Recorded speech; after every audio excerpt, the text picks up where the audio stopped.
Hi guys, welcome to another video. So ये है आपका पार्ट 2 इन्वेस्टमेंट बैंकिंग के बिजनेस मॉडल डिस्कशन का। तो जनरली फाइनेंशियल मॉडल में हमने लास्ट वीडियो में देखा था इनकम स्टेटमेंट।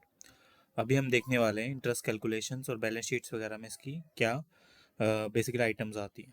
तो सबसे पहले हम देखेंगे बैलेंस शीट में इसमें क्या क्या आ रहा है। तो बैलेंस शीट में आपका सबसे पहले एसेट्स आ रहा है। एसेट्स में क्या है? कैश आपका ड्यू फ्रॉम बैंक्स आ रहा है, कितना आप कैश यहाँ बैंक से ड्यू कर रहे हो वो चीज़।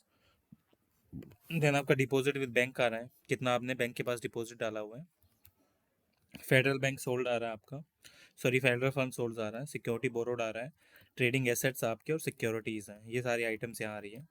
देन आपका लोन्स है, आपका लोन आप कितना पे कर रहे हो, जो आपका लिंक है एलएलआर से, जो हमने एलएलआर में बेसिकली यहाँ पे डाल रखा है। लोन्स हैं लॉस रिजर्व्स में। देन आपके अलाउंसेज हैं इसके एलएलआर के, कितना अलाउंसेज बेसिकली आपके हो रहा है नेट चार्ज ऑफ के हिसाब से। देन आपका एक्रूड इंटरेस्ट है और एआर है, जिस हिसाब से काम कर रहा है एक्रूड इंटरेस्ट। लेट्स से मैं इस पर क्लिक करता हूँ तो आपका लोन्स का आ जाएगा कि कितना इस पर इंटरेस्ट बन रहा है वो चीज़ L60 के हिसाब से 9.5%। अब हम प्रीमिसेस और इक्विपमेंट्स देखेंगे जो काम कर रहे हैं आपके। गुडविल्स हैं, मॉर्टगेज सर्विसिंग राइट्स, जिसके हिसाब से चीज़ें यहाँ पे आपका दिखा रहा है। अदर इंटेंजिबल एसेट्स हैं, जो इंटेंजिबल एसेट्स यहाँ पे काम कर रही हैं वो चीज़। देन आपका other other assets, basically other assets में कितना पैसा डाल रहे हो आप वो चीज़ आ गई। अब जैसे आ गया टोटल एसेट्स, अब लाइबिलिटीज़ आपकी। डिपॉजिट्स में आप कितना पैसा डाल रहे हो वो चीज़ आपने डाल दी, डिपॉजिट्स कितना आ रहा है। देन आपका आ गया फेडरल फंड्स परचेज कितने कर रहे हो वो चीज़, फेडरल फंड्स के हिसाब से आ गई आपकी। कमर्शियल पेपर्स कितने आ रहे हैं आपके, कमर्शियल पेपर्स आ गया। अदर बोरोड फंड्स क्या क्या हैं, ट्रेडिंग लाइबिलिटीज़ कितनी है, account payable and other liabilities कितनी है, बेनिफिशियल इंटरेस्ट आप कितना दे रहे हो इस चीज़ को करने के लिए, और लॉन्ग टर्म डेट आपका कितना आ रहा है। तो ये सारी चीज़ें आपकी यहाँ पे आ गई।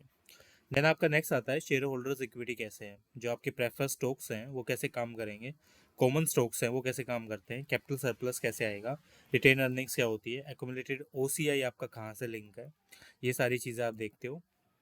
देन आपके रिस्ट्रिक्टेड स्टॉक यूनिट्स है और ये सारी चीज़ें।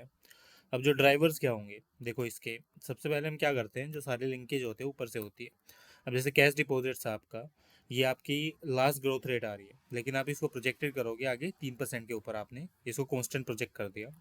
अब जैसे बैंक डिपॉजिट है, डिपॉजिट परसेंटेज है वो कैसे आ रहा है आपका, वो भी इसी हिसाब से काम कर रहा है आपका। 25% के हिसाब से आपने बैंक को डिपॉजिट कर दिया। सिक्योर्ड बोरोड और सिक्योरिटीज़ है, वो कैसे काम कर रहा है आपका, ये आपने 30% के हिसाब से कॉन्स्टेंट आगे ग्रो कर ली। ट्रेडिंग एसेट्स और ग्रोथ्स है, जो 10% के हिसाब से आप यहाँ ग्रो कर रहे हो। सिक्योरिटी ग्रोथ है, जो आपकी 2% के हिसाब से ग्रो हो रही है। और एक्रूड इंटरेस्ट और एआर लोन्स है, 9.5% के हिसाब से चीज़ें ग्रो कर रही हैं। देन आपका आ गया एमएसआर ओरिजिनेटेड क्या हो रहा है, बेसिकली एमएसआर कैसे हो ओरिजिनेट हो रहा है, ये चीज़ आप यहाँ 5% के हिसाब से ग्रो कर रहे हो। अदर इंटेंजिबल अमोर्टाइजेशंस हैं, ये भी बेसिकली आप यहाँ ग्रो कर रहे हो 5% के हिसाब से।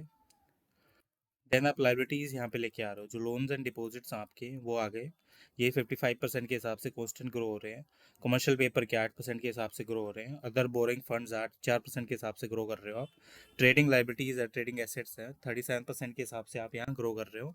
देन आपके एपी एंड अदर लोन्स है 27% के हिसाब से, और लॉन्ग टर्म लोन्स आपके 40% के हिसाब से आप यहाँ ग्रो कर रहे हो।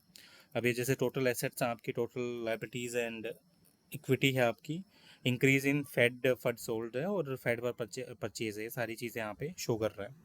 अब नेक्स्ट बेसिकली आइटम्स हम देखेंगे नेक्स्ट वीडियो में कि cash flow statement, dividend, stocks, loans वगैरह कैसे काम करते हैं। तो मिलते हैं नेक्स्ट वीडियो में इसी के साथ,